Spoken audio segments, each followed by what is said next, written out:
தர்மசாலா இருக்கிற ஏரியா வந்து அதனுடைய அப்படி தொடர்ச்சி வந்து ஒரு ரிசர்வ் ஃபாரஸ்ட் மாதிரி காட்டு பகுதியாக இருக்குது பின்னாடி. இப்போ முதல்ல வந்து ஒரு 13 இடங்கள்னு சொல்கிறார்.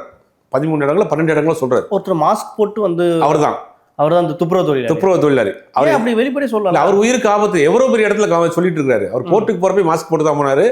நீதிபதிகிட்ட வாக்குமூலம் கொடுக்குறப்ப தான் அந்த மாஸ்க்கை கழட்டினார். கோர்ட்டு கூட போலீஸ்ல அதுக்கு ஒரு இது சேஃப்டி பண்ண எவ்வளோ நாள் தான் கொடுப்பீங்க?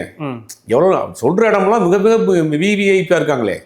அப்போ இவருக்கு ஒரு பாதுகாப்பு வேணும்ல. அந்த விவிஐபியாக இருந்தாலும் விவிஐபி ஆதரவாளர் ரோட்டில் போகிறப்ப எதாவது நடந்துச்சுன்னா அதுக்கு பிறகு என்ன சொன்னாங்கன்னா, இந்த செய்தி வந்த பிறகு இவர் மனநலம் பாதிக்கப்பட்டவர், இல்லை அவர் குறிப்பிட்ட சமூகத்தை சேர்ந்தவர், அவதூறு பரப்புறாருன்னு இவர் மேலே நிறைய பிராண்ட் பண்ணப்பட்டது.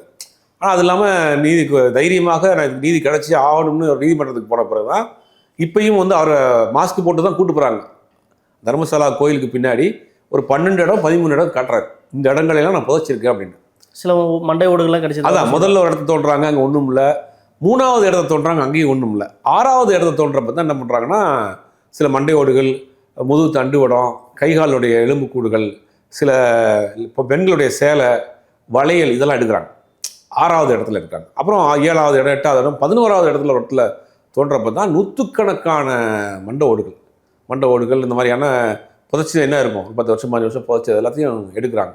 எடுத்தவொடனே அதுக்கு பிறகு அங்கே ஒரு பெரிய செய்தி ஆகுது.